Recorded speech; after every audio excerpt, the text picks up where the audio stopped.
দিতে হবে দিতে হবে জবাব তোমায় দিতে হবে দিতে হবে দিতে হবে যোগ দেন যোগ দেন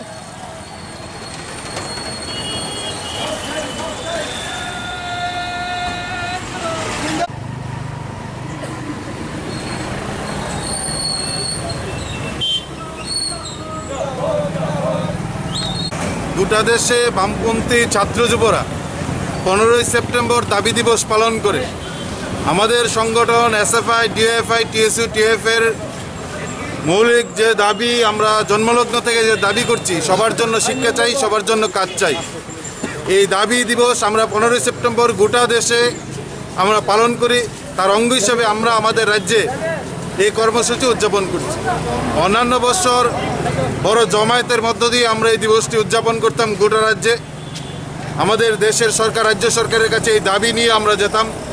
কিন্তু এবছর কোভিড-19 এই সিচুয়েশনে আমরা বড় জমায়েতে যাচ্ছি না। আমাদের রাজ্যের নানা প্রান্তে এই সিচুয়েশনের মধ্যে দাঁড়িয়েও সামাজিক দূরত্ব বজায় রেখে এই সিচুয়েশনে আমরা এই প্রতিবাদ দাবি দিবস আমরা উদযাপন করছি। আমাদের দাবি হচ্ছে যে সবার জন্য শিক্ষা চাই, সবার জন্য কাজ চাই।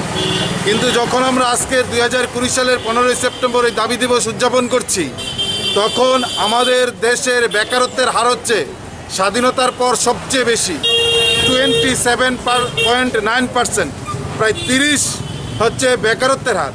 আর ভারতবর্ষের মধ্যে আমাদের ত্রিপুরা এই জোট সরকারের 30 মাসে আমরা বেকারত্বের হারে হরিয়ানার পরে দ্বিতীয় স্থানে, আমরা গোটা ভারতবর্ষের 2 নম্বর স্থানে আছি। এটা হচ্ছে আমাদের কাছে লজ্জা ত্রিপুরাবাসী হিসেবে, যে এরকম একটা অবস্থানে আমাদের রাজ্যে গিয়ে পৌঁছেছে, যেখানে বেকারত্বের হারের হিসাবে গোটা ভারতবর্ষের মধ্যে আমরা দ্বিতীয় স্থানে। এই প্রশ্নে আমাদের দাবি হচ্ছে সরকার তার সমস্ত শূন্য পদ অবিলম্বে পূরণ করতে হবে। ওই আউটসোর্সিংয়ের মাধ্যমে নিয়োগ দ্রুত বন্ধ করতে হবে। সরকারের দরজা বন্ধ করে দিয়ে আমাদের রাজ্যের, আমাদের দেশের বেকারদের ভবিষ্যৎ নিয়ে ভাবা অসম্ভব। ফলে সরকারকে বেকার বিরোধী যত সিদ্ধান্ত গ্রহণ করেছেন, কি দেশের সরকার কি রাজ্যের সরকার, বেকার বিরোধী সমস্ত সিদ্ধান্ত বাতিল করতে হবে। নতুন করে গ্রহণ করা আমাদের দেশের শিক্ষা এবং ছাত্র বিরোধী যে নয়া শিক্ষানীতি, এই শিক্ষানীতি বাতিল করতে হবে।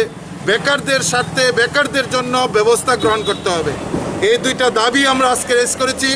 এক হচ্ছে বেকার সমস্যা সমাধানে সরকারকে ভূমিকা গ্রহণ করতে হবে। 2 নম্বর হচ্ছে আমাদের দেশে আনা শিক্ষা এবং ছাত্র বিরোধী নয়া শিক্ষানীতি বাতিল করতে হবে। গোটা দেশে এই স্লোগান নিয়ে যুবরা, ছাত্র রাস্তায় নামছে। আমরা আমাদের রাজ্যের নানা প্রান্তে ছোটো ছোটো করে আমরা এই পরিস্থিতির মধ্যে দাঁড়িয়ে এই দাবিতে আমরা রাস্তায় নেমেছি।